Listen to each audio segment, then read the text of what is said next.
Настоящая копченая горбуша в обычной кастрюле на обычной плите в квартире без коптильни, да, друзья, это не просто возможно. Но приготовив горбушу таким способом, вы удивитесь, насколько эта недорогая рыба может быть вкусной. Горбуша по моему рецепту получается сочной, ароматной и невероятно вкусной.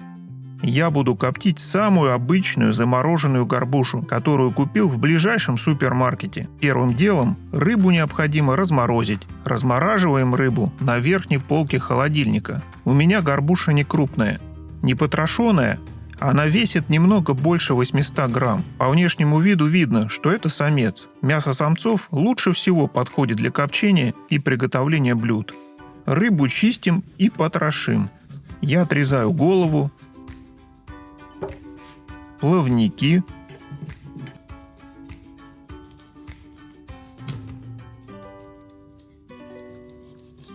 потрошу ее,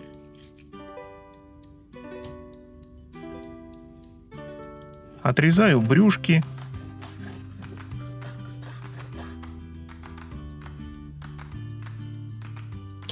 и часть хвоста до анального отверстия. После разделки у меня получился кусок весом всего лишь 400 грамм, который я буду коптить, а из головы, хвоста, брюшек и молок я затем приготовлю уху. Солить рыбу я буду сухим посолом. Для посола мне понадобится крупная морская соль и сахар. Вы можете использовать и обычную поваренную соль. Главное, чтобы она была крупной. Количество соли и сахара я рассчитываю из веса рыбы. На 1 килограмм рыбы необходимо взять 2 столовые ложки крупной морской соли и 1 столовую ложку сахара. Соль и сахар смешиваю. И хорошо натираю рыбу этой смесью внутри и со всех сторон.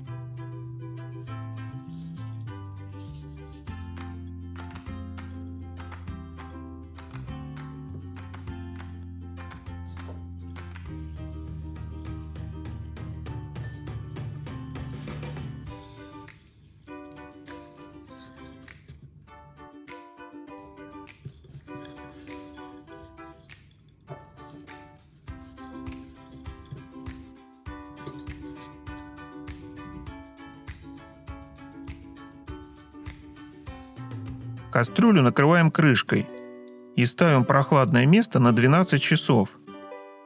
Рекомендую рыбу через 6 часов засолки перевернуть. В процессе засолки соль хорошо вытягивает воду, и мясо рыбы становится плотнее. После такого посола рыбу уже можно есть. Промываем рыбу под холодной проточной водой и просушиваем бумажными кухонными полотенцами. Далее рыбу необходимо подсушить. Этап сушки является очень важным и необходимым перед копчением. Рыбу я обвяжу обычной льняной бечевкой. Для обвязки мне понадобится примерно 1 метр бечевки. Пропускаем бечевку вокруг рыбы и завязываем узел. Отмеряем веревки на 2-3 пальца, прижимаем пальцами и пропускаем вокруг тушки, немного подтягивая. И дальше все эти операции повторяем.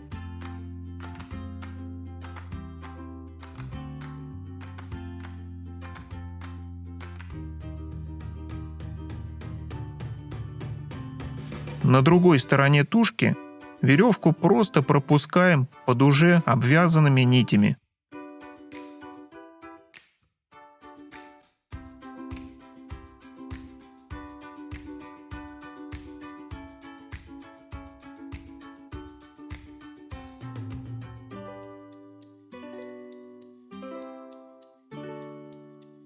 Из оставшегося куска веревки делаем петлю, за которую подвешиваем рыбу на сушку. Концы веревки отрезаю ножом. Вот такая аккуратно обвязанная тушка у нас получилась. В таком виде ее удобно сушить, а также она не развалится в результате копчения.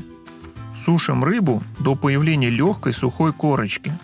Отмеряем 12 грамм щепы для копчения. Я использую щепу ольхи. На мой взгляд, она является наиболее универсальной и подходит для копчения большинства продуктов. Для копчения используем только сухую щепу. Укладываем щепу на фольгу, распределяем ее равномерно по всей поверхности фольги. Края фольги загибаем так, чтобы у нас получился конверт. Этот конверт плотно укладываем в кастрюлю. Обычной зубочисткой делаем проколы в верхнем слое фольги. В кастрюлю ставим подставку. В качестве подставки я использую неразъемное металлическое кольцо для выпечки и металлическую подставку под горячее. Все это вы можете купить на любом маркетплейсе. На подставку выкладываю рыбу. Вот так хорошо она подсохла. В процессе копчения тушка увеличится в размере, и обвязка будет плотно прилегать. Рыбу ставлю брюшком вниз. Как видите, места в кастрюле хватит, чтобы закоптить еще 2 такие тушки. Кастрюлю ставим на плиту на самую большую конфорку. Отверстие в крышке я закрываю обычной деревянной палочкой из-под суши. Это я делаю лишь для того, чтобы дыма выходило меньше. Но это делать совсем не обязательно, так как дыма из кастрюли выходит совсем немного. Включаем максимальный нагрев. У меня на самой большой конфорке при максимальном нагреве дым начинает образовываться на 3-й минуте. С самого начала дымообразования засекаем примерно 1 минуту. Я ориентируюсь на цвет дыма. Как только дым начнет менять цвет с белого на желтый, я выключаю нагрев и сразу же переставляю кастрюлю на самую маленькую конфорку и включаю минимальный нагрев. Дальше процесс приготовления будет идти с минимальной мощностью. Уже через 10 минут дыма в кастрюле не будет, но он не вышел из кастрюли, а адсорбировался на поверхности продукта. И по сути процесс копчения на этом закончен. И далее идет просто тепловая обработка продукта. Чтобы горбуша получилась не сухая, а сочная, после того, как я переставил кастрюлю на самую маленькую конфорку, я засекаю ровно 15 минут, затем выключаю нагрев. Крышку при этом не открываем, а даем кастрюле остыть вместе с продуктом как минимум в течение 30 минут. А лучше дождаться полного остывания кастрюли. Вот такая красота у нас получилась. Жаль, что видео не может передавать ароматов. Кастрюля при этом не пострадала, а все, что выделяется из рыбы, собирается на фольге и не горит. Щепа также отработала свое.